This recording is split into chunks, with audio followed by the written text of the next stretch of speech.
Bom, eu começo agradecendo o convite muito generoso para falar neste evento sobre o Aleijadinho. Eu não sou absolutamente nenhum especialista na obra dele, e eu tenho certeza que outros falariam sobre ela com muito mais vantagem para todos aqui. Eu me ocupei de algumas interpretações nacionalistas da obra atribuída a ele e também dele, num prefácio que eu escrevi para o belo livro que a Guiomar de Gramont escreveu, Aleijadinho e o Aeroplano, como tese de doutorado que eu orientei na USP. Vocês devem se lembrar que, nesse livro, Guiomar demonstra que, desde o século XIX, as interpretações propõem que as obras que levam o nome do Aleijadinho expressam genialmente o seu sofrimento. E o sofrimento é uma espécie de categoria de dupla determinação, eu diria individual e política, porque nas interpretações, fisicamente, a lepra ou a porfiria deforma o seu corpo, e espiritualmente a mulatice tortura a sua psicologia numa sociedade escravista como a colonial. Nós sabemos que o modelo dessa interpretação, feita no Brasil pela primeira vez pelo Bretas, em 1858, é efetivamente o belo horrível dos românticos. Aleijadinho, no corpo do mulato leproso, o artista genial. Nós sabemos que essa concepção é expressiva, ela é psicologista e ela pressupõe que deformações da forma artística corresponde a uma expressão informal de uma psicologia. E, nesse sentido, quer dizer, tudo que não concorre para reforçar essa caracterização patético-sentimental da genialidade do artista, ou seja, os condicionamentos materiais e institucionais da sua prática como autor, os sistemas de representação contemporâneos, os próprios conceitos de autoria, obra e público numa colônia, que, por definição, é um espaço político subordinado, onde não existe nenhum dos critérios burgueses contemporâneos nossos, que a gente pressupõe, como livre iniciativa autoral, ou liberdade de opinião pública, ou direitos autorais garantidos por direitos, etc., e não levam em conta também os modelos imitados, técnicas aplicadas e a especificidade artística, religiosa, política da forma da arte produzida no seu tempo. A Guiomar demonstrou no livro dela muito bem que, desde o século XIX, essa concepção da arte como expressão da psicologia do artista genial, ela elimina os preceitos que, no século XVIII, regulavam objetivamente as práticas artísticas como elementos simbólicos de um todo social objetivo da sociedade luso-brasileira do antigo Estado. Preceitos retóricos como imitação, emulação, gênero, lugar comum, elocução, estilo, verossimilhança, decoro. E preceitos teológico-políticos como corpo místico, bem comum, pacto de sujeição, lei natural, luz da graça, e outros preceitos também da propaganda católica, ainda em luta no século XVIII, contra o protestantismo, por exemplo, ou o maquiavelismo. E, nesse sentido, o que a Guiomar mostrou é que esses preceitos teológico-políticos e retóricos, eles se fundem num trinômio autor-obra-público, a que seria necessário demonstrar a especificidade. É nesse sentido que, quando ela estudou essas categorias, ela descartou no livro dela essa definição romântica da autoria como expressão original da psicologia do indivíduo artista, pois ela propôs que ela era anacrônica quando aplicada a práticas artísticas anteriores à existência do romantismo no Brasil. E, como a referência do livro da Guiomar não era o homem, o Antônio Francisco Lisboa, nem as obras Aleijadinho, mas as representações historiográficas e críticas que das representações nacionalistas das obras atribuídas a ele, ela também tentou especificar historicamente os conceitos de autor e de autoria. E, nesse sentido, no livro, ela particularizou preceitos doutrinários de técnicas de inventar, dispor, ornar, classificar, comunicar e consumir representações na capitania de Minas Gerais, uma parte do Estado do Brasil, colônia do antigo Estado português no século XVIII. Eu pensei aqui, eu não sei se isso é factível, se isso é viável, lembrar de alguns pressupostos institucionais, teológico-políticos e retóricos que são evidenciados na forma das imagens religiosas que levam o nome do Aleijadinho. Eu não tenho competência para falar de arquitetura, eu também não tenho competência para falar dessas imagens, mas eu acredito que algumas coisas nós podemos assim mesmo falar. Hoje, por exemplo, essas formas, elas são classificadas como barroco. Nas Minas Gerais do século XVIII, essa categoria estética, que é romântica e positivista, é Wölfflin, ela não existe. E, nesse sentido, eu não acho necessário usá-la. Evidentemente, vocês devem concordar comigo, não há um modo correto ou único de ver imagens da arte plástica colonial do século XVIII. Não existe um modo errado de vê-las, nem um modo correto, porque o olhar é sempre função do lugar de onde ele se produz. Mas eu acredito que é útil saber que nessas artes da escultura colonial, o escultor compunha, nas proporções da forma da imagem, cenograficamente, a posição do olhar do receptor como recepção adequada. Nesse sentido, eu lembro, por exemplo, uma historinha que tratados de retórica que circularam aqui no Brasil e em Portugal, no século XVII e XVIII, uma historinha contada pelo tratadista italiano Emanuele Tesauro, no seu Canocchiale aristotélico. Ele conta que os atenienses encomendaram uma escultura da deusa Palas Atena a dois escultores. Um deles era Fídias e o outro Alckmin. E as esculturas seriam postas sobre uma coluna a 30 metros de altura. E quando elas ficaram prontas, os juízes morreram de rir da escultura do Fídias, porque ela era totalmente deformada e grosseira, enquanto que a do Alckmin, ela tinha as linhas diligentemente feitas e extremamente harmoniosas. O Fídias, então, lembrou, porque ele era muito engenhoso, que a encomenda das peças era para serem postas no alto da coluna. E quando elas foram postas no alto da coluna, a deformação da escultura dele se proporcionou pela distância adequada. Então ficou evidente que ele tinha calculado na deformação da forma da escultura o ponto de vista exato de onde ela devia ser observada, com uma arte cenográfica. Enquanto que a escultura do Alckmin, que de perto era perfeitamente harmônica, à distância ela parecia um borrão confuso.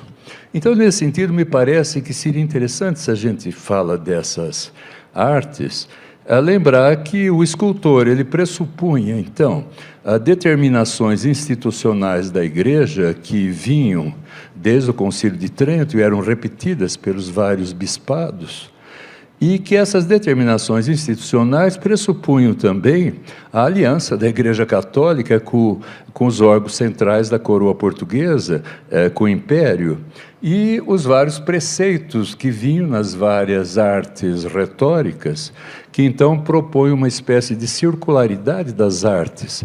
Quer dizer, aquilo que é um topos, aquilo que é um lugar comum, que um poeta pode representar no discurso, Um escultor também pode representar na escultura, e um pintor na pintura, e um músico na música. Quer dizer, desde que a referência seja a mesma e desde que o gênero utilizado retoricamente seja o mesmo, há uma espécie de circularidade das artes que se citam e se imitam umas às outras. E, nesse sentido, também levar em conta também a natureza das ordens terceiras, das irmandades locais, considerando, por exemplo, questões materiais muito básicas. Se a imagem, por exemplo, era feita para ser vista de perto ou de longe, se a imagem era para ser vista uma única vez ou várias vezes, e se a imagem era para ser vista com total obscuridade ou com total claridade, porque eles têm na cabeça também, quando esculpem, ou quando fazem discursos, ou quando pintam, o Horácio. Eles têm a ideia do ut pictura poesis presente o tempo todo. Agora, uma coisa útil, eu sempre pensei nisso, é justamente o debate que, desde o século XVI e XVII, foi feito entre teólogos católicos e protestantes a respeito da invenção e do uso das imagens. A gente sabe que, na área protestante, as imagens foram consideradas idolatria e elas foram substituídas pela música de órgão e pelo canto coral. Agora, no mundo católico, foi dito que o fiel não adora a imagem, mas ele adora a realidade espiritual figurada na imagem. E, nesse sentido, nós encontramos esse preceito já no texto que circula aqui na Companhia de Jesus, desde o século XVI, é o texto do Pseudo-Dionísio, o Areopagita, que diz sobre as hierarquias angélicas e a figuração delas nas artes. A ideia de que os seres angelicais, os anjos, os santos, a Virgem Maria, Cristo, eles são puros espíritos imateriais, e por isso eles não têm forma que a imagem atribui a eles. A ideia, então, de que o ouro, os raios de luz, as areolas, as asas, os gestos elegantes, as roupas coloridas, suntuosas, os mantos de púrpura, os objetos, os atributos que acompanham as imagens, eles devem ser entendidos como metáforas. E metáforas de um sublime, invisível, indizível e irrepresentável, de uma perfeição espiritual que não tem limite nem forma material. Então, é importante pensar isso, né? Agora, nós sabemos que em 1517, o Martinho Lutero, ele diz, com a tese da lei do pecado original, a ideia de que o pecado original corrompe de tal forma a natureza humana que a luz da graça está ausente. E que, nesse sentido, a ausência da graça torna os homens incapazes de agir bem ou mal, de decidir o que é bem e o que é mal quando eles agem. E, nesse sentido, evidentemente, a ideia de que Deus manda o rei, que reina por direito divino e que, portanto, também tem autoridade para abrir sua própria igreja, dispensando o Papa em Roma. Nós sabemos que a resposta do Concílio de Trento foi a ideia de que a luz da graça está presente, sim, que o rei não reina por direito divino, mas que ele reina por um pacto social, como é o modelo português da monarquia, e que, ao mesmo tempo, o Papa é fundamental. Com outra tese, a gente sabe também, a tese de só com a Escritura, o Martinho Lutero determinou que os ritos visíveis da Igreja não eram necessários. Nenhum dos ritos visíveis, nem o clero. Que bastava o fiel ter uma Bíblia e lê-la sozinho, tentando se inspirar nela e se aconselhar com Deus. A gente sabe que o Concílio de Trento determinou a proibição que os católicos lessem a Bíblia, foi proibida a leitura, e decretou que era necessário o rito visível da Igreja, o clero era fundamental, e que o decreto sobre as imagens, que foi na última sessão do concílio, em 3 de dezembro de 1562, determinou que as imagens deviam ser usadas e que, genericamente, devia-se evitar imagens que pudessem levar pessoas humildes a erros. Nós encontramos ainda em vários tratados italianos do século XVII a ideia de que, por exemplo, o Baccio della Porta, ele fez em Firenze um São Sebastião nu e que tinha as coxas tão apertadas uma na outra que as mulheres entravam na igreja para se excitar com o corpo nu dele, e que então ele foi proibido. Da mesma maneira, o concílio proibiu aquela virgem do leite que se estava referindo aqui, que espirrava do seio o leite na boquinha do menino Jesus, porque dizia que isso levava os homens à concupiscência. E da mesma maneira também eu lembro quando em 1554, um tratadista italiano, que é o Giovanni Andrea Giglio, e que é fundamental depois na teoria, na doutrina da imagem que vem depois, o Giglio escreveu um tratado sobre as imagens, dizendo que pintores italianos que seguiam o terrível Michelangelo, eles pintavam Jesus Cristo numa cruz de ouro ornamentada com florzinhas, cheias de borboletinhas. E ele dizia que isso era falso, que era um pintor poeta, que imaginava livremente. E ele propõe, o bom pintor é o pintor historiador, o pintor que lê a história sacra e reproduz a história sacra na sua pintura. Por exemplo, na história sacra não se diz que a cruz no Gólgota fosse feita de ouro e que tivesse borboletinhas. Fala-se que ele é um lenho de madeira. Então, o pintor, como um bom historiador, ele tem que pintar uma cruz de madeira. Então, essas determinações acabaram, de alguma forma, concorrendo na definição da igreja. Eu lembro ainda que, depois que o Loyola funda a Companhia de Jesus, quando o Papa permite que ela passe a ser uma ordem atuante, em 1540, os jesuítas, logo depois, por volta de 1550, eles passam a definir o espaço interior da igreja como teatrum sacrum, teatro sacro. Então, a ideia de que ele é um teatro sacro porque ele deve ostentar todas as verdades da fé. Todas as verdades da fé que o cardeal Borromeu, em 1576, no tratado dele sobre a arquitetura religiosa e a ornamentação de igrejas, determina. Por exemplo, aquela planta circular que se usava nas igrejas medievais até então, ela foi abandonada e se passou a utilizar esse modelo do caixotão, quer dizer, uma igreja de corpo retangular, que alegoricamente significa uma barca da salvação que navega no mar do tempo, cheio de pecados, levando nós, homens, para a salvação. A ideia de que a lateral, as duas laterais do retângulo seriam cobertas com retábulos, que eram livros de emblemas postos em pé. E cada altar, em cada retábulo, teria a encenação de um santo ou da Virgem Maria, supondo que o espectador, analfabeto, ignorante e letrado, ele sabia a vida do santo, tradicionalmente ou por algum atributo. E então a ideia de que a imagem figura uma síntese de uma experiência absolutamente exemplar, que livros, por exemplo, como o do Varadze, o Voragine, a Legenda Áurea, lá do século XIII, passaram a fornecer modelos. Então, por exemplo, escultores, pintores que utilizam o mármore, ou a madeira, ou a tinta, para figurar as histórias das vidas dos vários santos que correspondiam às datas litúrgicas da igreja, desde o dia 1º de janeiro até o dia 30 e poucos de dezembro, figurando no espaço da igreja.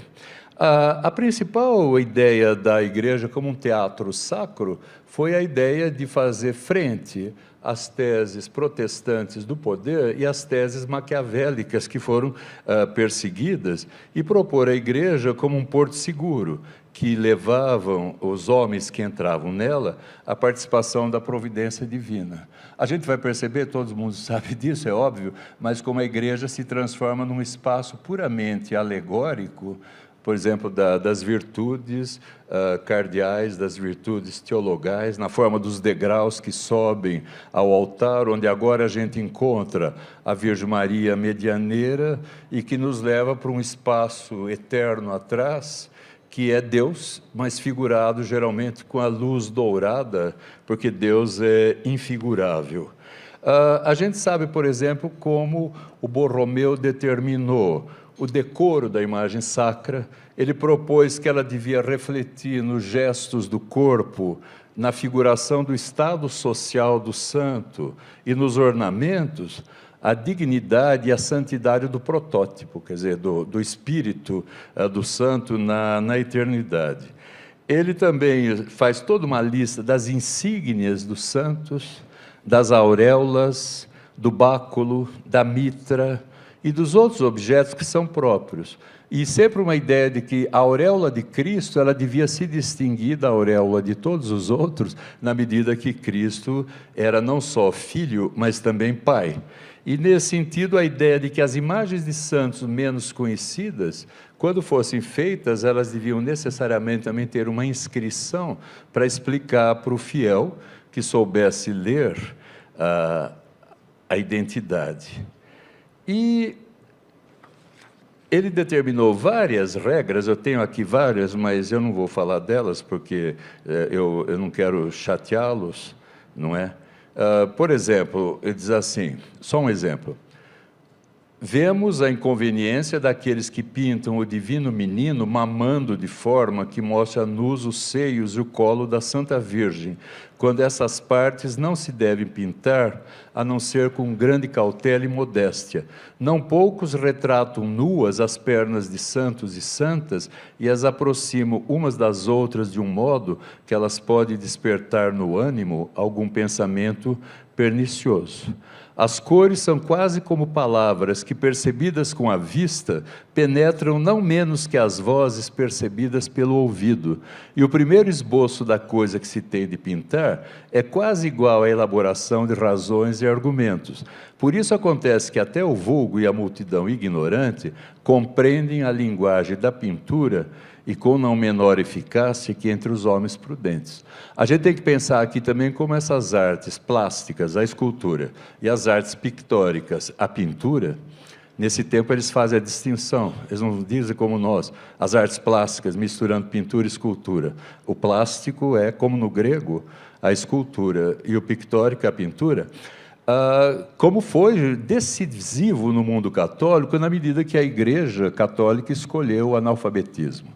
Quer dizer, nas sociedades do norte da Europa, a gente sabe que a prescrição do Lutero só com a escritura fez com que os presbíteros alfabetizassem rapidamente as populações para lerem a Bíblia numa língua vulgar, por exemplo, alemão ou sueco. Agora, no caso da Península Ibérica, a leitura da Bíblia foi virtualmente herética e, nesse sentido, ela foi proibida. Quando Nassau invadiu Pernambuco, em 1630, os holandeses distribuíram no local 5.000 Bíblias calvinistas escritas em português.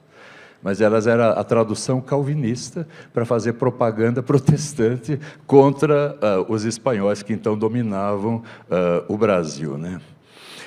Agora, eu pensei que seria legal a gente pensar uma coisa, que quando a gente vê as esculturas de santos, e sempre feitas naquelas poses extremamente dramáticas, e não só aqui no Brasil, eu pensava o Bernini, eu pensava as igrejas do sul da Alemanha, Munique, Eichstätt, eu pensava as de Portugal, na Espanha, as coisas de Puebla e de Querétaro, no México, Lima, Cusco, ou então Bogotá, Tunja, na Colômbia, e nas imagens que a gente encontra aqui na Bahia, Pernambuco, João Pessoa, na Igreja de São Francisco e Minas, é sempre a ideia de que a representação do corpo do santo, ou na pintura ou na escultura, deve figurar para o fiel aquele instante inefável, sem palavras, que os teólogos chamam de conformatio affectiva, quer dizer,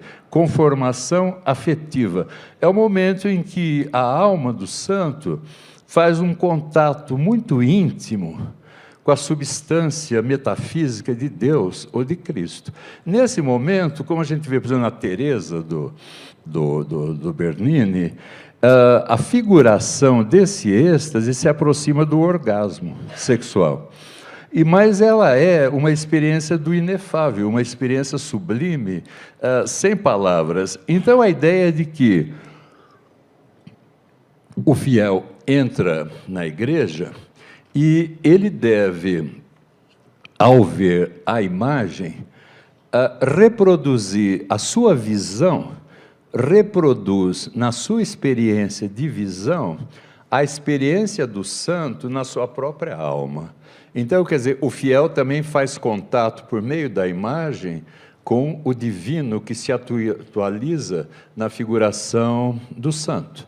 Então, eu lembro ainda uma coisa fundamental pensar, que no século XVII, ainda no XVIII, eles usavam a ideia de estar apaixonado no sentido de deixar que uma outra vontade haja sobre as nossas paixões.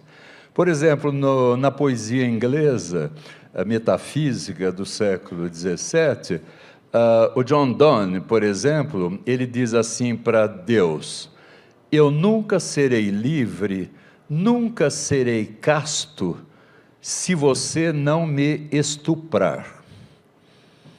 Ou seja, o fiel, ele declara a Deus que a castidade dele, enquanto fiel, a alma dele, é só quando ele for totalmente possuído por Deus. E ele usa a linguagem do sexo, a linguagem da violência, do estupro, porque tal é a intensidade do estar apaixonado.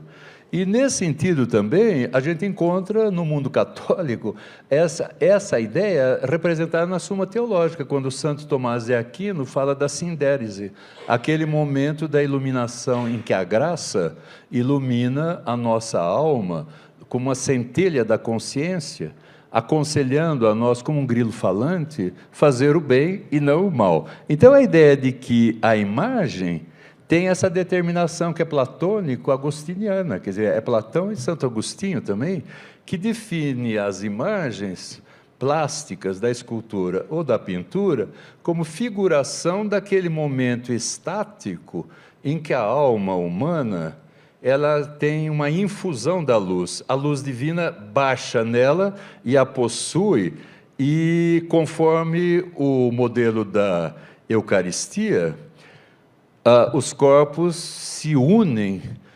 juntos pela recepção da graça eficaz.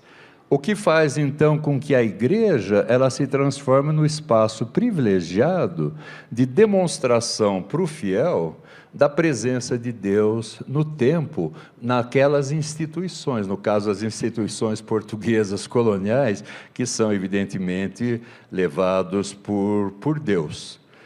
E, nesse sentido, quer dizer, a gente encontra várias preceptivas que explicam para poetas, mas também para oradores e também para pintores e escultores, o que eles devem fazer para pôr em cena esses afetos da alma, quando eles são afetos possuídos pela luz da graça, quando eles estão em contato com o divino.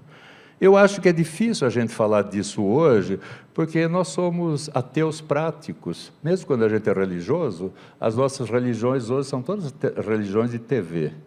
E a nossa experiência cotidiana é uma experiência ateia, materialista, capitalista.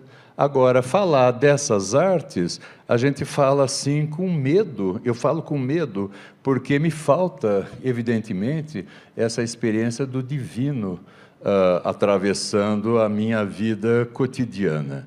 Agora, de todo modo, é a ideia também insistentemente defendida desde o Concílio de Trento pela política católica aqui no Brasil e no Maranhão, quando eles catequizam índios, quando eles escravizam negros e quando eles mantêm os colonos subordinados como um corpo místico em que a religião justamente fornece essa espécie de cimento que permite essa união, a ideia de que cada homem individual na experiência que ele faz da arte sacra, ele aprende um modelo para garantir a tranquilidade da alma, segundo um modelo estoico que vem lá do Sêneca, que é apropriado pelo catolicismo. A tranquilidade da alma. Agora, a ideia de que se cada indivíduo mantiver a tranquilidade da alma, ele tem a concórdia das suas paixões em relação a si mesmo. E, com isso, ele obtém a concórdia do todo, ele entra em concórdia com todos os outros. Agora, o reino que consegue manter a concórdia de todos os homens entre si, ele obtém a forma superior de governo, que é a paz. A gente não pode esquecer que a coroa portuguesa, desde o século XVI, desde que Maquiavel publica O Príncipe, ela se opõe violentamente a Maquiavel. Maquiavel, vocês lembram, ele define a sociedade como estado de guerra de todos contra todos. Agora, os teóricos católicos do poder, eu estou lembrando aqui o Giovanni Botero, no fim do 16, o jesuíta, e daqui a pouco, no começo do 17, o Francisco Soares, que fornece toda a codificação teológico-política do reino e da ligação íntima da Igreja Católica com a coroa portuguesa, eles vão dizer justamente que Maquiavel é falso, herético, e que a Igreja tem justamente essa missão e essa função de manter a sociedade como um todo unida como um corpo místico de vontades subordinadas ao rei e ao papa. E que, nesse sentido, as artes sacras, elas têm justamente essa função de reiterar esses mecanismos que garantem a interiorização do poder por cada homem individual. Então, vendo na imagem o sofrimento de Cristo, ou o momento estático em que a Virgem diz, seja feita a tua vontade, serei mãe, ou então o momento em que São Jorge mata o dragão, ou o momento magnífico em que São Francisco recebe as ulcerações, as chagas, etc., etc., etc., nós aprendemos lições de humildade, que garante a tranquilidade da nossa alma, a concórdia em relação aos nossos próprios apetites e a concórdia com os outros, e o estado superior, que é católico, de paz social, que desmente Maquiavel, a guerra de todos contra todos. E, nesse sentido, a ideia também de que existe uma técnica para produzir a imagem. Não sei se vocês concordam comigo que a Igreja Católica, ela define o mal, metafisicamente, como a ausência de bem. O mal não tem substância ontológica, ele não é um ente. O mal é falta de bem. Então, por exemplo, na figuração do demônio e do mal, a gente vai representá-lo nas formas do misto, que se aproxima do gênero satírico e que propõe, por exemplo, deformações que são cômicas. A gente tem que pensar que, nesse tempo, os tratados de retórica definem o cômico não no sentido que nós hoje entendemos como o que faz rir. É cômico o que é deformado. Tudo que é deformado é cômico. Então, por exemplo, se eu sou escultor e eu vou figurar a paixão de Nosso Senhor Jesus Cristo lá nos Passos de Congonhas, como eu tenho que figurar os soldados que o torturaram, evidentemente eu faço os soldados aumentando os narizes, fazendo garras de animais, dentes animalescos, corcundas e formas absolutamente desarmônicas, que não são decorrentes da minha psicologia angustiada, mas que são decorrentes de um modelo aristotélico que vem desde a antiguidade grega e foi imitado por latinos, por romanos, e foi imitado por autores ditos medievais e que chegam no interior das Minas Gerais. Agora, Cristo, como ele é a perfeição da perfeição, Cristo é perfeitamente harmônico. Não é a psicologia do Aleijadinho. Se a gente, eu não sei, eu gostaria de ter conhecido o Antônio Francisco, mas se a gente pudesse perguntar para ele, por que você faz a imagem desse modo? Ele provavelmente podia dizer, eu não sei. Eu aprendi isso com meu pai. O Brito fazia assim. Agora, se a gente perguntasse para o Brito, por que você fazia assim? O Brito diria, eu não sei, porque alguém em Portugal me disse que devia ser feito assim. É aquilo que os romanos chamavam de consuetudo, o costume. Não tem tradição. Não tem essa ideia romântica de tradição. Tem o costume de cada gênero. Então, as imagens são feitas segundo gêneros. Agora, o gênero aqui é o epidítico. O epidítico baixo ou o epidítico alto. Ou seja, nós vamos figurar santos, virgens, a Virgem Maria, Cristo, Deus. Evidentemente, eles são seres infinitamente superiores a nós, que nós somos pecadores. Então, existe, desde os gregos, esse gênero que é o epidítico, que os latinos chamavam de demonstrativo, com 11 lugares comuns de elogio das virtudes. A gente elogia o nome da Virgem, por exemplo, a beleza da Virgem, a família da Virgem, o fato dela ser filha da Ana. A gente fala muito bem da Santana, a gente fala da descendência dela, a gente fala do costume, a gente fala da educação, a gente fala da moral, a gente fala de vários elementos. Agora, quando a gente está fazendo um discurso. Agora, para um escultor, a questão é como figurar esses lugares comuns do elogio, do louvor, do bem e da beleza dos seres superiores, numa forma que é plástica.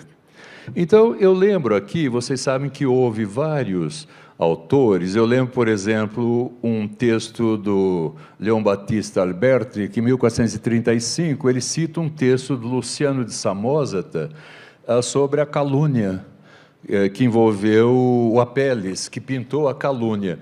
E o Luciano, o Alberti diz que seria legal que um dia alguém pintasse essa história contada pelo Luciano de Samosata. Um pouquinho tempo depois, o Sandro Botticelli pintou na tela o texto do discurso. A gente encontra essa mesma ideia, por exemplo, no Rubens. Quando Justus Ostermans perguntou para ele como que ele tinha pintado aquela tela que são os desastres da guerra, o Rubens disse, eu imitei Homero. E ele cita o trecho inteiro do Homero, em que o Aquiles mata os soldados troianos e que há uma sangueira e tem mulheres troianas sendo estupradas, degoladas, e ele imita, diz que ele imitou isso. E da mesma maneira, a gente encontra essa ideia de que a pintura ou a escultura, elas não imitam a realidade empírica, elas imitam um modelo mental que a gente constrói mentalmente a partir de um discurso. E que, nesse sentido, tem tópicos que nós devemos aplicar quando compomos a forma da imagem.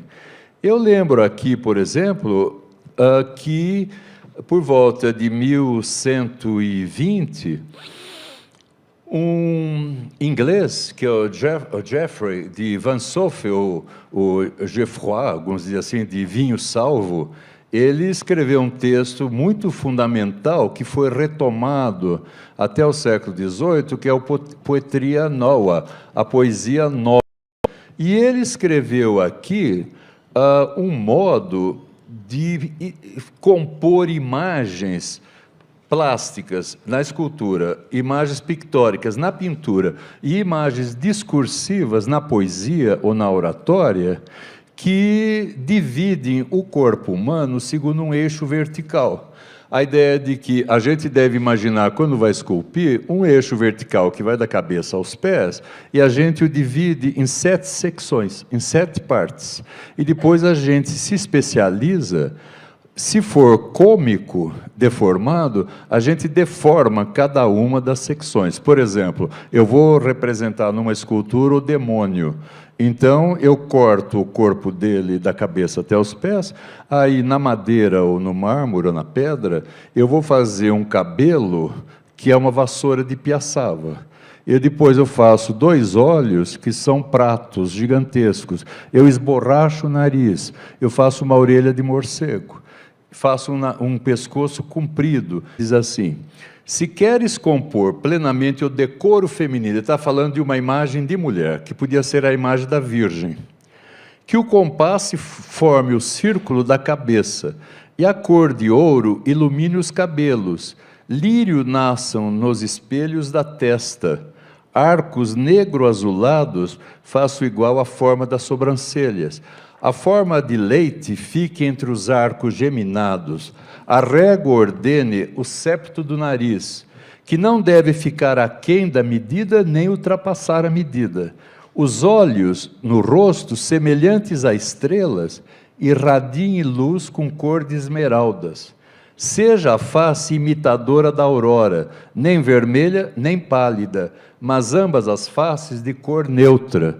Resplandeça a boca com forma breve e quase entreaberta. Da mesma forma pareçam os lábios cheios, mas brilhem pouco, acesos com fogo brando. Ordenem-se os dentes alvos, todos de um único tamanho. Vocês percebem? Ele está descendo, né?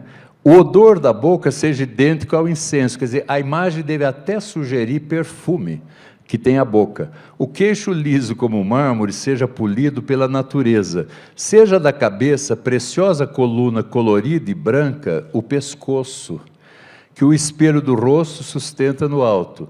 Haja certo esplendor na garganta que possa atrair os olhos e roubar o coração do espectador.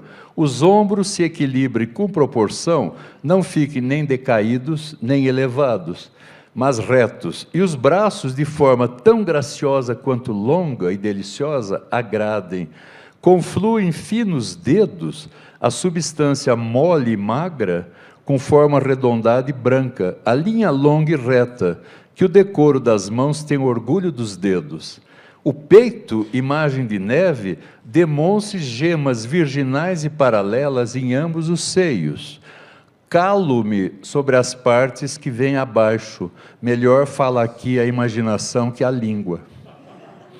Percebe? Porque também não seria decoroso representar as partes da Virgem Maria. Agora, esse modelo, a gente sabe, ele está sendo seguido, imitado, desde o século XII, na escultura. E, nesse sentido, a gente percebe uma espécie de regra, que, evidentemente, todos seguem. Eu estou dizendo, provavelmente nas Minas Gerais, no século XVIII, havia homens que eram artistas, artesãos, cultos, que tinham tido uma educação, principalmente aqueles que tiveram contato com portugueses que chegaram trazendo as informações. Agora, provavelmente, muitos mulatos teriam aprendido a técnica, mas sem saber a origem dela, e utilizando simplesmente porque se fazia assim. E, nesse sentido, é interessante pensar também que, quando a gente procura nos tratados de retórica latinos, não existe essa técnica. Essa técnica é efetivamente uma técnica grega que entrou também, de novo, em circulação, quando a Companhia de Jesus passou a utilizá-los, esses retores, no seu ensino. Vocês sabem, por favor, que no Ocidente a gente tem, no caso da codificação das artes por meio da retórica, a gente tem o Aristóteles, evidentemente, Horácio, Cícero e o Quintiliano, e o que vem depois. Agora, houve um conjunto de retores gregos que deram aula em Roma no século II até o século IV da nossa era, e eles deram aula em grego. E, quando o Império Romano se dividiu, eles ficaram conhecidos em Bizâncio. E depois Constantinopla, etc. Quando os turcos ocuparam Constantinopla no século XV, a gente tem informação que vários eruditos que viviam em Constantinopla fugiram para o sul da Itália e levaram com eles esses tratados. Então, tem os progminasmata, que são os exercícios preparatórios de oratória e de retórica. O Aftônio. Tem o Demétrio de Falero, que tem todo um conjunto de técnicas de escrever cartas. O Dionísio de Halicarnasso, que tem um tratado sobre a imitação na arte, imitação de modelos. O Hermógenes, que é um platônico, e que propõe que nós podemos ter 7 formas que correspondem a 7 estilos, que quando a gente combina uma com a outra, a gente chega a 28 estilos diferentes, que oradores, poetas, escultores e pintores podem ter quando fazem as suas obras. Esses autores, a gente sabe, eles entraram na Itália, em grego, e por volta de 1502, o Aldo Manúcio passou a editá-los em Veneza.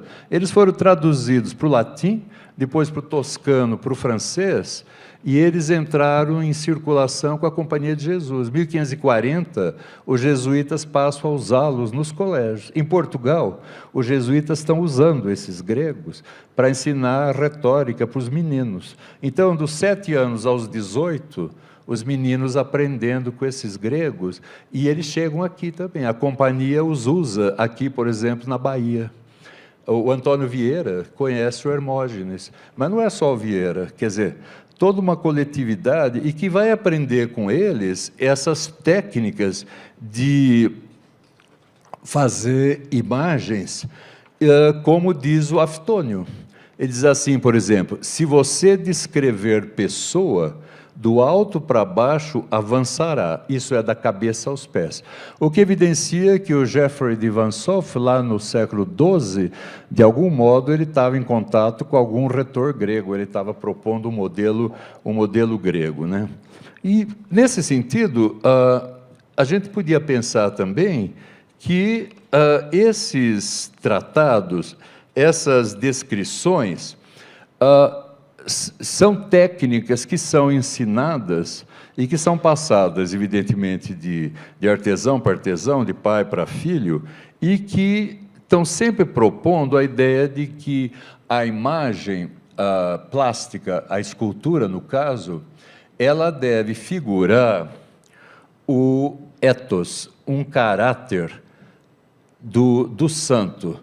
E esse ethos, ou esse caráter, ele corresponde àquilo que a geografia católica conta sobre a virtude de cada santo e a crença que se tem, por exemplo, sobre cada um. Ao mesmo tempo, esse ethos, ele está empenhado na figuração patética, dramática desse ethos, na forma do rosto, na forma do corpo, na forma das mãos, na forma dos braços, dos pés, para produzir no fiel que entra na igreja o mesmo patos, a mesma paixão, para que o fiel aprenda a ter o mesmo ethos. O fiel deve aprender com a imagem do santo a se autodisciplinar e ter esse mesmo caráter, né?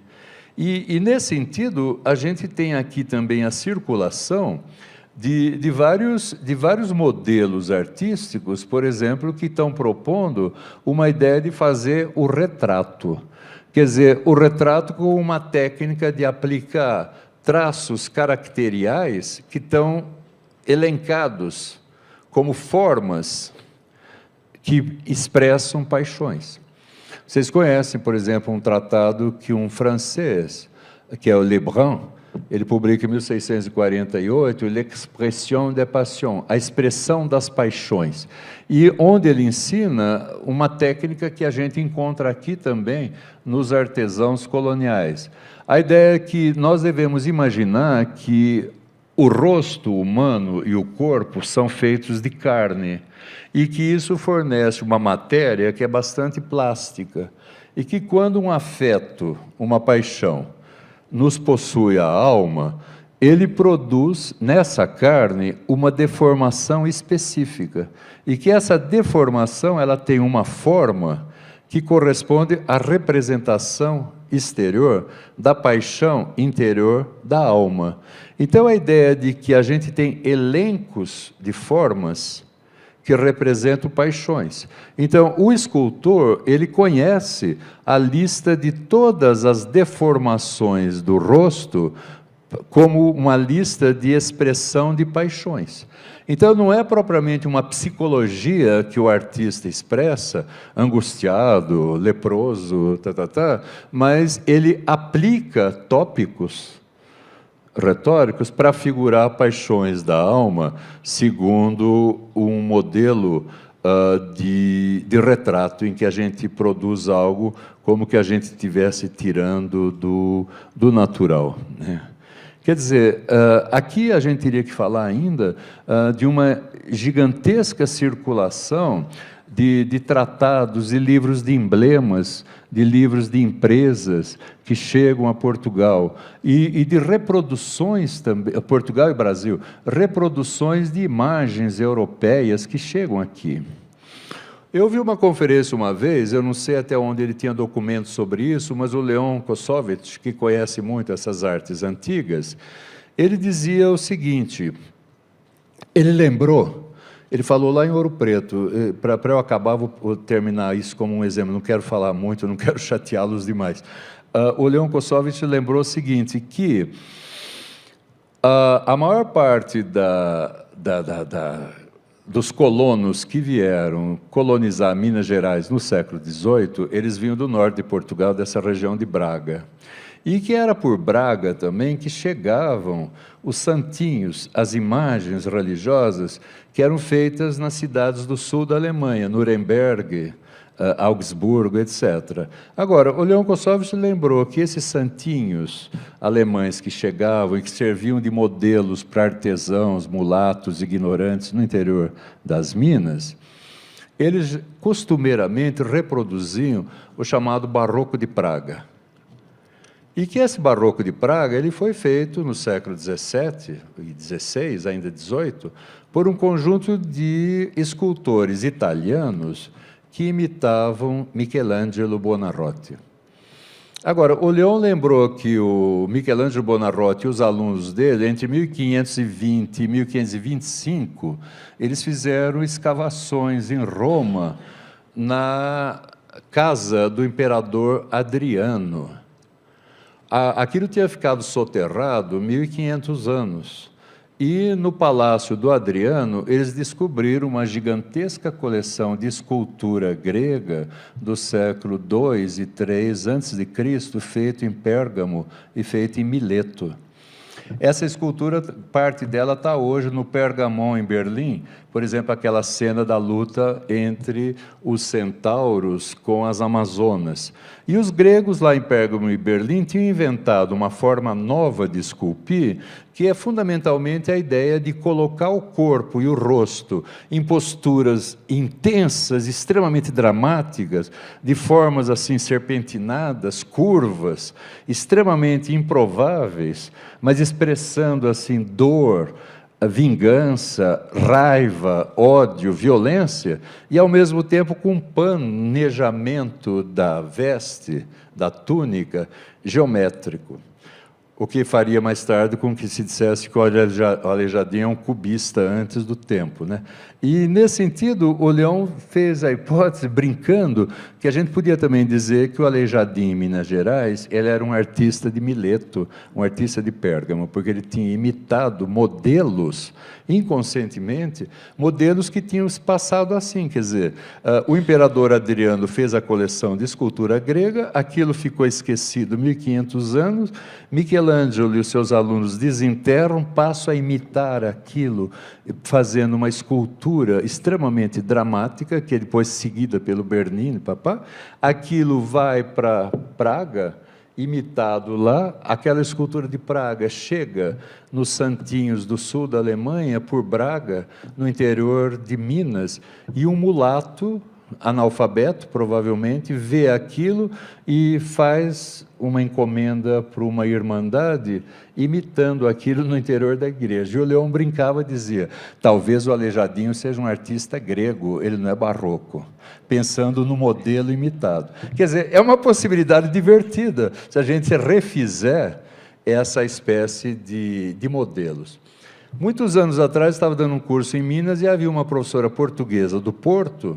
Infelizmente, eu perdi contato com ela, mas ela me contou que ela tinha descoberto uma rede de contrabando, que no século, já no 16, 17 e 18, cristãos novos portugueses que tinham uma rede de contrabando com o Brasil e com a América do Sul.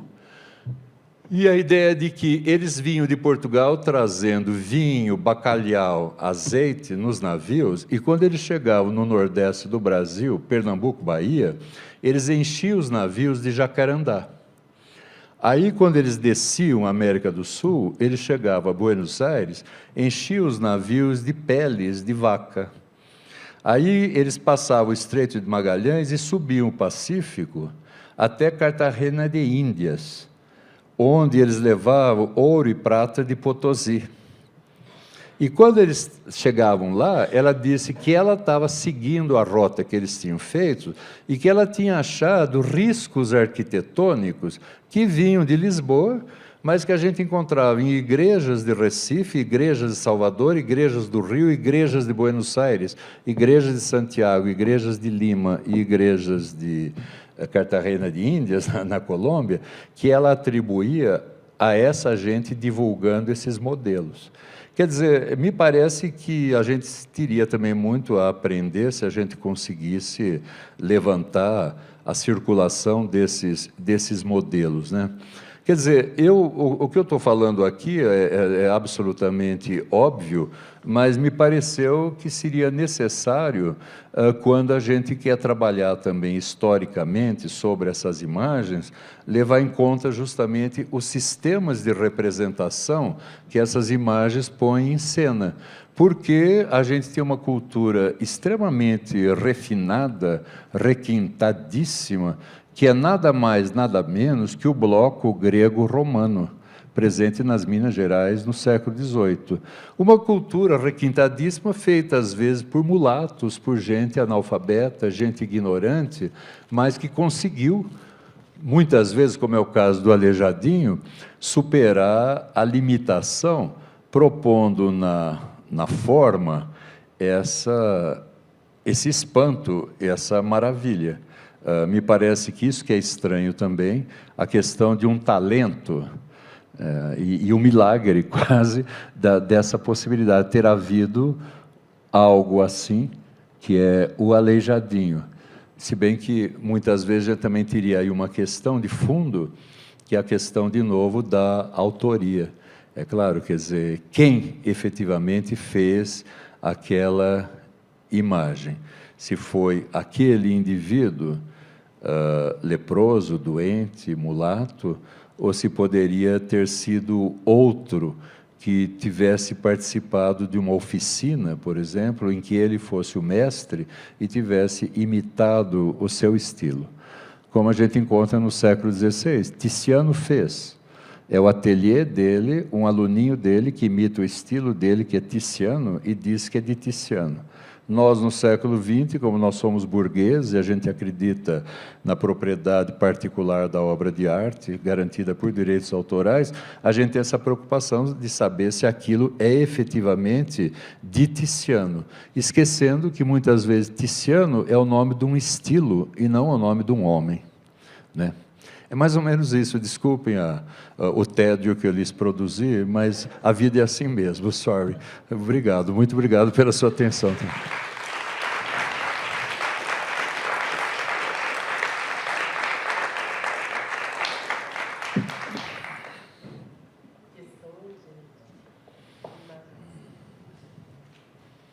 Olá.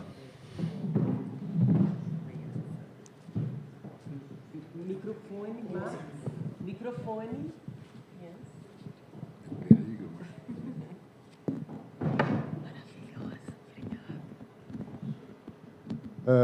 Boa noite, Hansen. Claro. Para mim é sempre um prazer ouvi-lo, porque, para mim, você é uma fonte inesgotável de aprendizados, né? Você ocupa aquele lugar da referência de um grande mestre. Eu teria duas questões para mais animar o nosso bate-papo, né? Uma é relativa ao que você falou sobre os traços do cômico, dos passos de Congonhas, né, relativo a um exemplo tridimensional da escultura. Eu acho muito interessante porque existe uma repercussão disso também na pintura, e na pintura do Manuel da Costa Taide. Eu falo especificamente da Última Ceia, que está no Caraça, e que foi a única obra dele assinada e datada.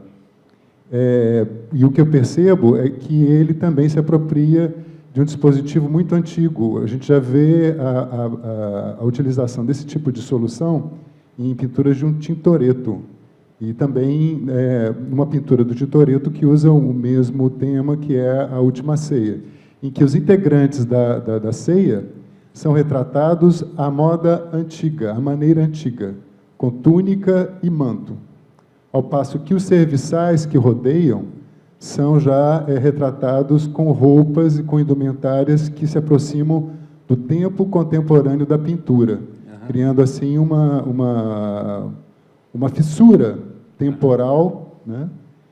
E atribuindo a dignidade ao modelo antigo, né? Com túnica e manto, e uma mundanidade, digamos assim, à vestimenta dos criados, mais contemporânea, aos criados e coadjuvantes da ceia. Então, isso aparece muito claramente nessa pintura de Manuel da Costa Taide, né? Então, era mais um comentário que eu achei muito interessante fazer essa... Agora, por outro lado também, quando você analisa a questão da imagem, da autoria, eu, como historiador da arte, acho que é muito importante a gente não perder de vista outras possibilidades de aproximação de análise da imagem, como da análise formal e da análise estilística, onde um historiador da arte com a acuidade visual bem instrumentalizada consegue identificar muitas questões interessantes a partir de uma análise formal criteriosa, né? Então, se por um lado você que vem da literatura e da filosofia consegue oferecer um instrumental extremamente importante, competente nesse sentido, eu acho que pelo lado da história da arte existem contribuições muito importantes de pessoas que mais acostumadas a esse olhar analítico, sim, conseguem também contribuir fazendo aí uma certamente, síntese, né? Eu acho que é fundamental isso, quer dizer, se a gente fizer uma tipologia de traços, por exemplo, que são redundantes, que se repetem e que permitam a gente formar séries, que permitam fazer, por exemplo, uma atribuição. Se bem que muitas vezes a gente teria que perceber que alguns elementos são comuns a vários, porque todos aplicam aquilo porque é o costume. Agora, a gente teria que especificar a qualidade pelo refinamento na aplicação do mesmo procedimento, do mesmo critério. Tem alguma coisa que é aquilo que eles dizem no século XVII e XVIII, que é mais engenhoso, ou seja, que tem mais perspicácia e que é mais versátil, né? Agora, esse caso que você cita, que é muito legal, dele manter assim, na figuração dos apóstolos, as roupas, as túnicas romanas, vamos dizer, e na figuração da criadagem, roupas de serviçal comum, isso daí também, eu acho que vem de um costume também muito antigo, né? Eu lembro, por exemplo, uma coisa que um historiador alemão, o Koselleck, ele fala de um pintor que é o Altdorfer, que em 1525 recebeu uma encomenda para pintar a vitória do imperador Maximiliano, do Sacro Império, contra os turcos na Batalha de Pavia, na Itália. E ele se baseou naquele mosaico romano, que imita um mosaico grego, que é a vitória do Alexandre da Macedônia contra o Dario, o rei persa, na Batalha de Isso, em 317 a.C. E ele, o Altdorfer, ele pinta o Maximiliano com a roupa de Alexandre, como um grego, e ele pinta os turcos, vencidos pelo Maximiliano, com as roupas de persas. Agora, o Koselleck diz que para o Altdorfer, em 1525, havia passado muito pouco tempo entre a batalha de Isso, em que o Alexandre venceu o Dario, em 317 a.C., até 1525. Tinha passado menos tempo do que tinha passado para o Schlegel. Quando o Friedrich Schlegel, o grande romântico alemão, ele foi visitar essa pintura em 1814, ele ficou assustadíssimo, espantadíssimo com o anacronismo total do pintor. E aí o Koselleck tem uma ideia interessante, ele diz assim, para o Schlegel, entre 1525 e 1814, tinha passado muito mais tempo do que para o pintor entre 300 e tantos antes de Cristo e 1525. Então, a ideia também que a gente é obrigado a pensar, modos históricos de pensar a experiência do tempo histórico. E daí a permanência também de costumes muito antigos, mas que não passam. Eles são totalmente contemporâneos. Quer dizer, eu lembro quando eu estudei letras, quando eu fui estudar o Gregório de Matos e Guerra, textos portugueses do século XVII, de retórica poética, que eles falam Túlio. A gente fala, Túlio, que desgraça é Túlio? É o Marco Túlio Cícero, quer dizer, ele é tão familiar que eles o chamam pelo nome próprio, é como se ele fosse um vizinho que a gente vai beber com ele quando a gente sair daqui. É Túlio. É claro, essa é a ideia da total familiaridade. E, nesse sentido, me parece que seria fundamental pensar, porque nós temos uma história da arte que tem um fundamento kantiano, hegeliano. O tempo é posto para nós como uma categoria absolutamente a priorística, como um cenarião assim, tudo se desenrola nele, já dado a prioristicamente, e depois vem o Hegel, e a gente classifica o tempo por períodos estanques, ou clássico, ou barroco, ou neoclássico, e a gente aprende, o barroco começa aqui em 1601 e termina em 1768. A gente tem o direito de perguntar, em janeiro ou fevereiro? E em que dia de janeiro ou fevereiro? Porque a gente aprendeu com os historiadores, principalmente no século XX, que no tempo existe N temporalidades simultâneas e contemporâneas. E que um autor lá no interior das Minas Gerais, ele pode, quando ele está produzindo uma determinada imagem, ele pode estar num costume que talvez tenha 3.000 anos. Ele pode, sem saber, estar referindo uma escultura egípcia, ele pode estar referindo um grego desconhecido, que para ele é desconhecido, mas ele aprendeu num costume anônimo que está ali. Agora, a gente que fala dessas coisas, a gente talvez devesse evitar o idealismo alemão. Kant e Hegel são apenas modelos de inteligibilidade histórica. Existem outros autores, se a gente pensa, por exemplo, Freud, Marx, Nietzsche, eles vão propor, o tempo não existe antes da prática. É a prática que produz o tempo para si mesma e para o seu objeto e para o seu público.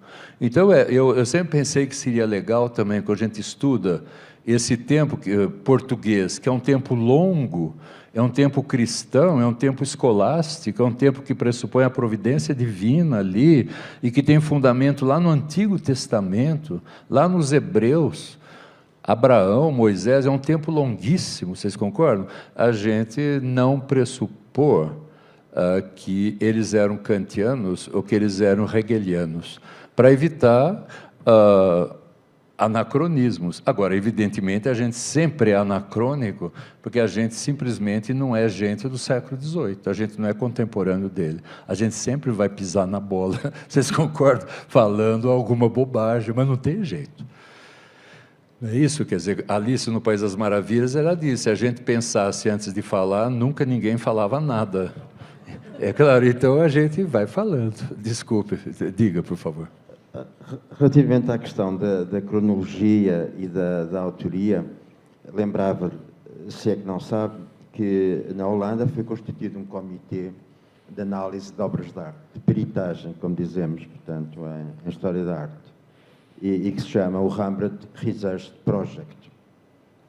Já funciona, portanto, há cerca de 25 anos. Sim. E a missão deles, no fundo, é escrutinar a autenticidade das atribuições, normalmente, que existem, portanto, em coleções privadas e em museus. Daí Sim. que, nomeadamente, alguns dos museus não tivessem autorizado ainda esta peritagem, que é absolutamente vassaladora.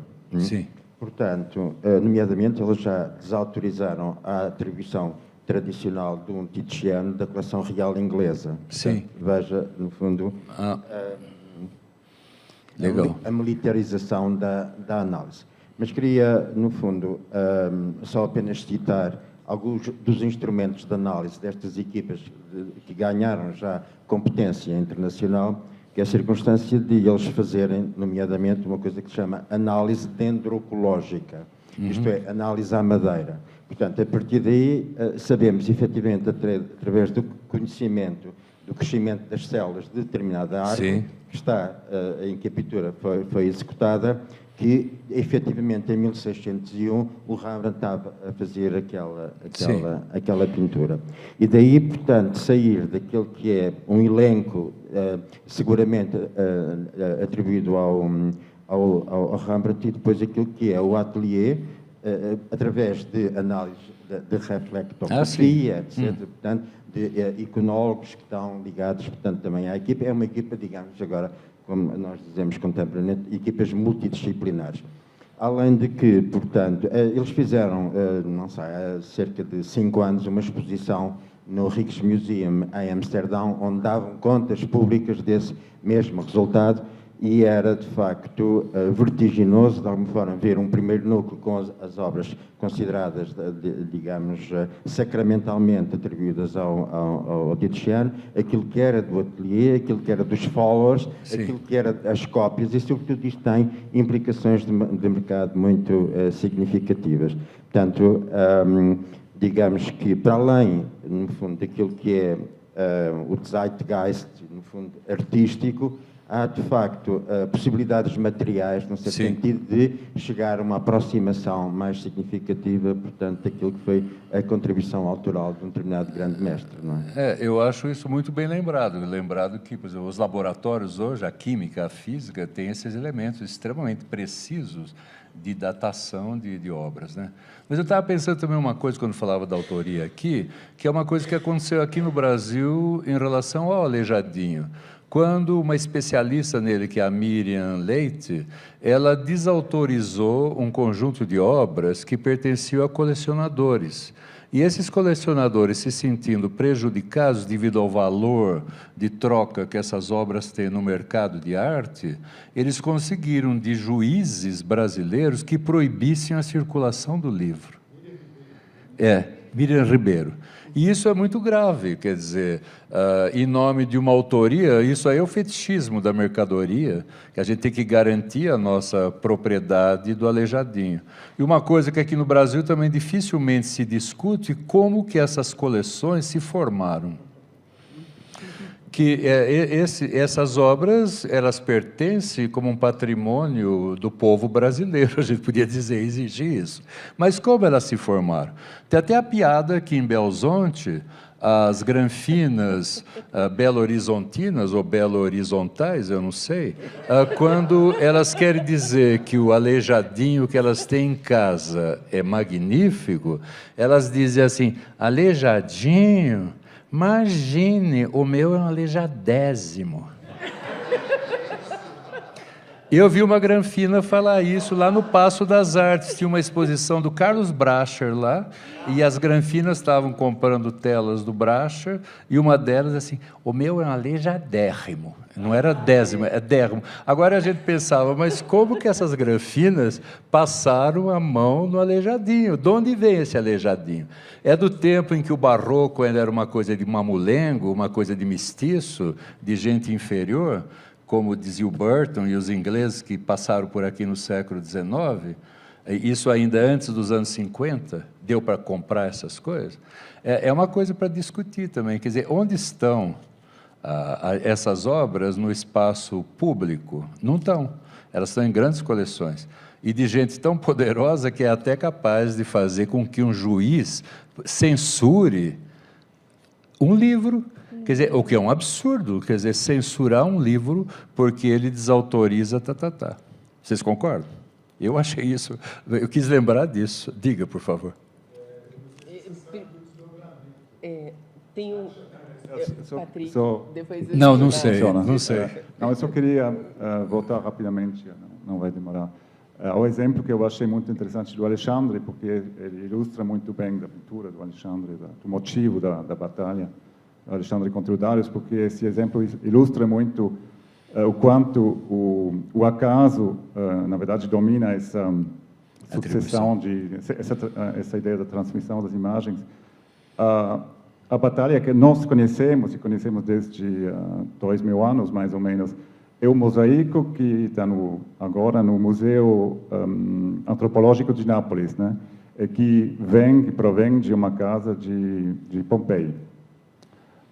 Pompei, portanto, a gente só conhece o mosaico por causa da erupção do vulcão, senão a gente não teria a menor chance de conhecer essa... O mosaico é uma cópia de uma pintura grega, né, que ilustra, que também não existe mais, mas a gente conhece a pintura através do texto do Plínio, que ele morreu também durante a erupção do Vesúvio. Então, a erupção do Vesúvio, numa vez, permitiu a sobrevivência desse motivo pictural, né, e destruiu, matou o homem que, graças ao qual nós conhecemos a existência dessa pintura grega. Então, o acaso, de vez em quando, tem um papel muito importante, né, nessa transmissão. Ótimo, obrigado, é bom lembrar. Então. Eu não sei se você conhece o desdobramento dessa novela sobre o Aleijadinho, né, que foi um empresário aqui de São Paulo, né, que criou toda essa polêmica e que tentou confiscar o livro que estava em circulação, que, aliás, é uma referência muito notória e muito respeitável da obra, né, da imaginário do Aleijadinho.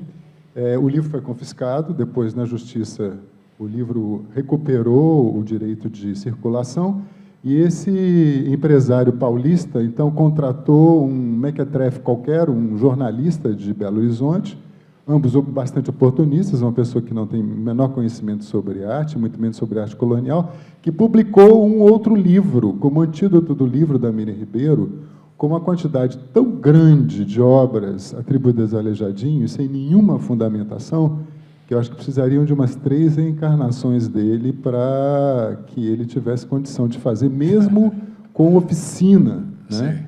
Então, ele teria que reencarnar e a oficina teria que reencarnar umas 3 vezes para conseguir dar conta do número de obras que são incluídas nesse segundo livro, né, sem a menor fundamentação teórica, onde todas as obras desse senhor paulista, evidentemente, estão incluídas, né? Mas os jornalistas, eles são, de modo geral, terríveis, né?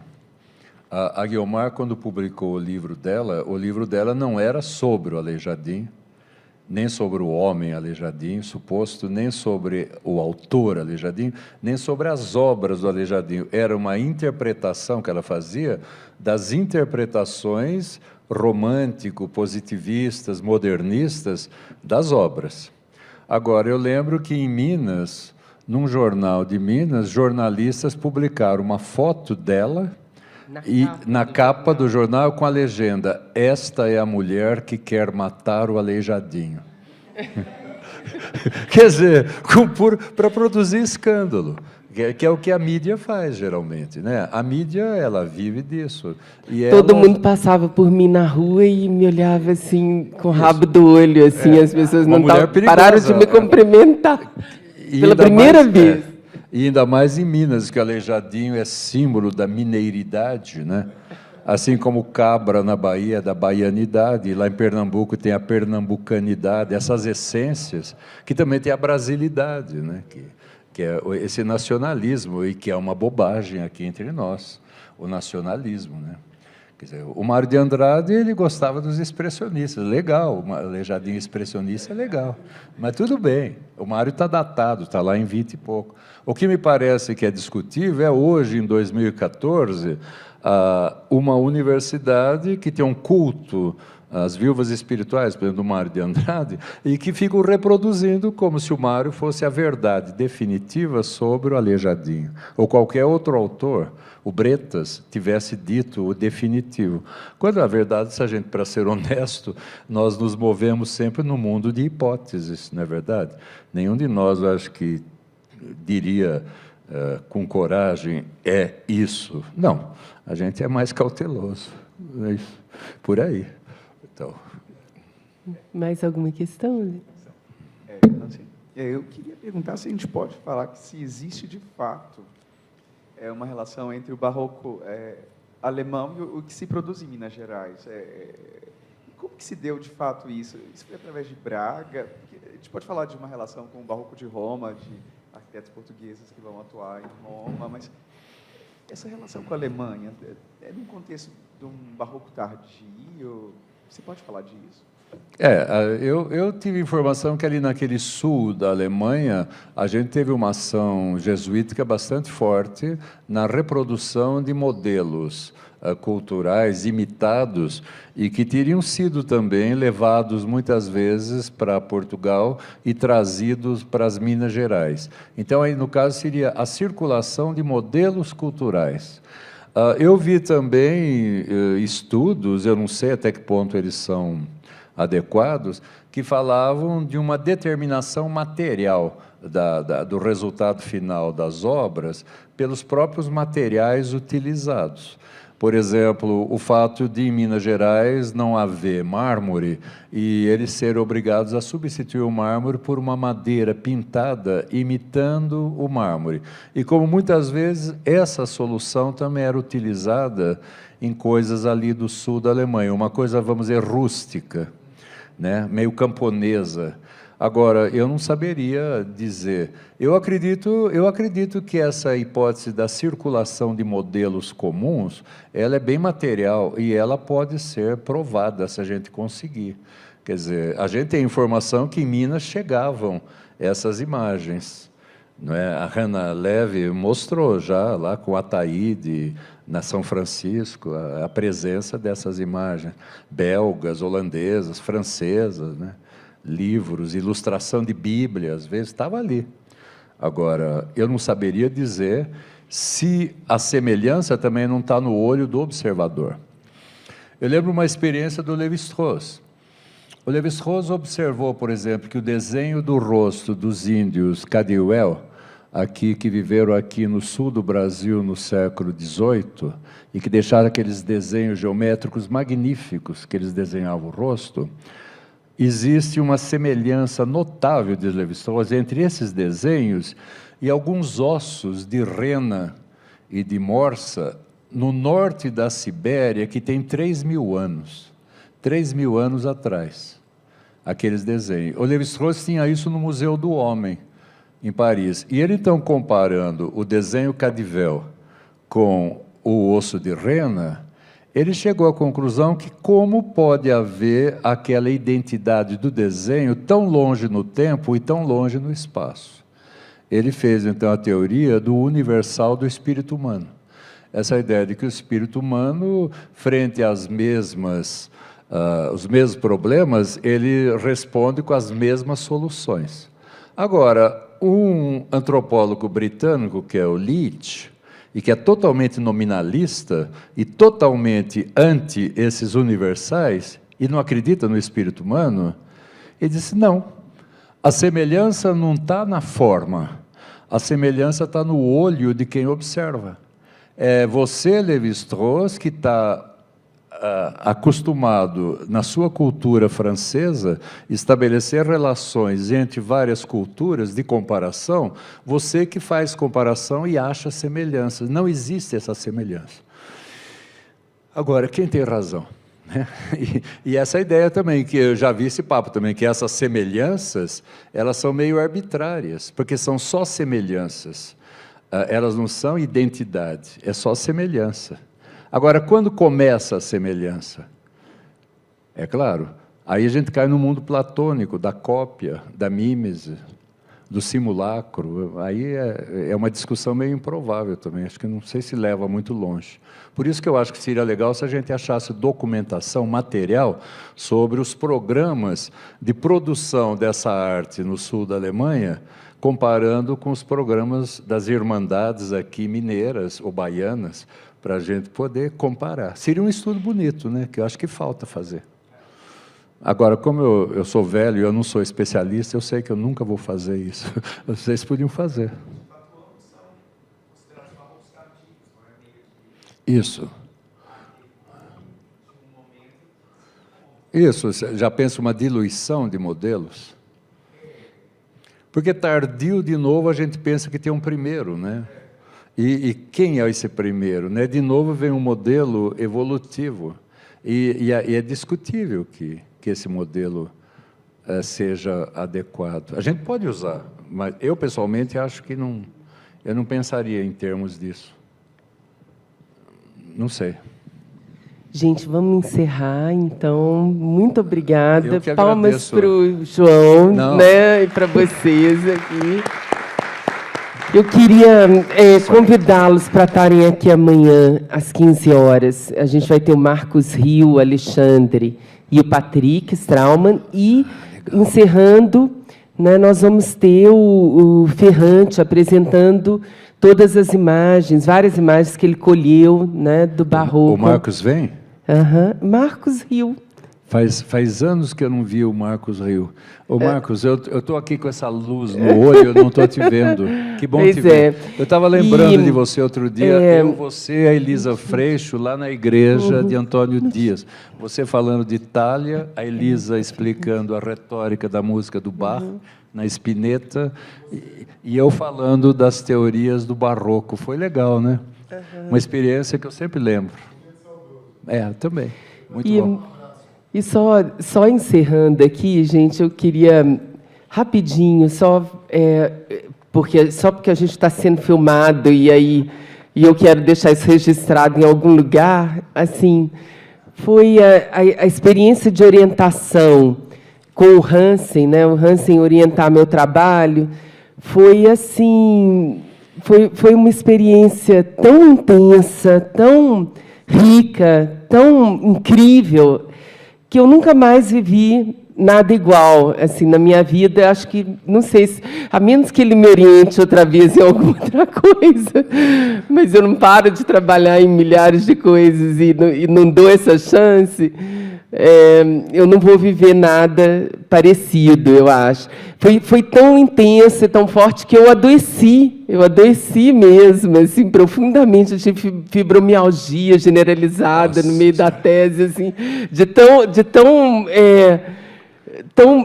envolvida, tão apaixonada, assim, de corpo e alma. Eu estava com trabalho e eu me divertia muito, muito, assim, as mensagens que a gente trocava, né? Isso tudo eu tenho guardado, assim, foi uma experiência assim, realmente, que eu desejo que um dia vocês tenham alguma coisa assim minimamente parecida, porque foi realmente incrível. E toda vez que eu escuto o João falar, eu tenho assim uma fímbriazinha assim do que foi